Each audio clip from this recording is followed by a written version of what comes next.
আসসালামু আলাইকুম। 19 জুলাই জামাতের জাতীয় সমাবেশে 7 দফা দাবি আদায়ে সকাল 10টার সংবাদ পড়ছেন মাওলানা আবুল হোসেন মেজবা। শুরুতেই সংবাদ শিরোনাম। 5ই আগস্টের গণহত্যার বিচার করতে হবে, রাষ্ট্রের সংস্কার করতে হবে, জুলাই সনদ বাস্তবায়ন করতে হবে, প্রবাসীদের ভোট অধিকার নিশ্চিত করতে হবে, শহীদ আহতদের পুনর্বাসন নিশ্চিত করতে হবে, পিআর পদ্ধতিতে নির্বাচন চাই, গণপ্রার্থীর জন্য সমান সুযোগ চাই।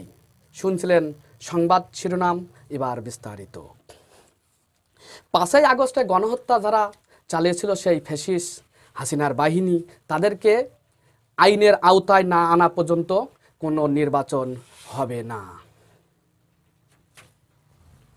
রাষ্ট্র সংস্কার করার জন্য যা যা পদ্ধতি, সব কিছু, রাষ্ট্রের যত কিছু সংস্কার দরকার আছে, সব সংস্কার না হওয়া পর্যন্ত কোনো নির্বাচন বাংলার জমিনে মানুষ মেনে নেবে না।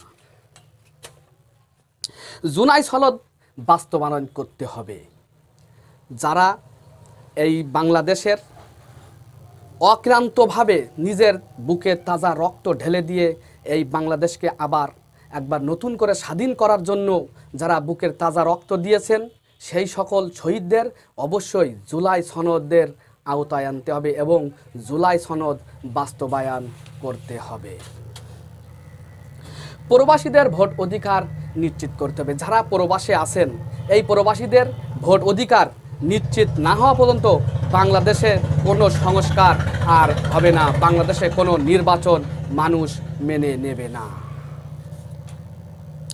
শহীদ আহতদের পুনর্বাসনের দাবি জানিয়ে বাংলাদেশ জামাত ইসলামী যে ভূমিকা রাখছেন, এই ভূমিকায় যারা পঙ্গু হয়েছেন, যারা আহত হয়েছেন, তাদেরকে পুনর্বাসন অবশ্যই নিশ্চিত করতে হবে। নিশ্চিত না হওয়া পর্যন্ত বাংলার জমিনে কোনো নির্বাচন জনগণ মেনে নেবে না। পিআর পদ্ধতিতে নির্বাচন চাই।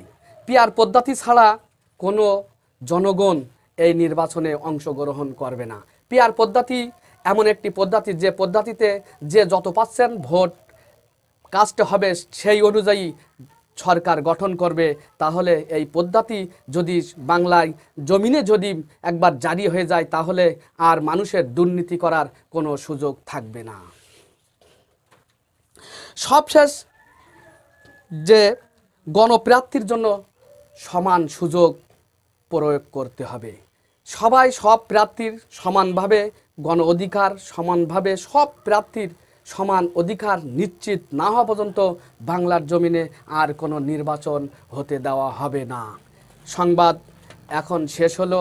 পরবর্তী সংবাদ প্রচারিত হবে শুক্রবার বেলা 10:30টার সময়। আপনারা ভালো থাকুন, সুস্থ থাকুন। আসসালামু আলাইকুম ওয়া রাহমাতুল্লাহ।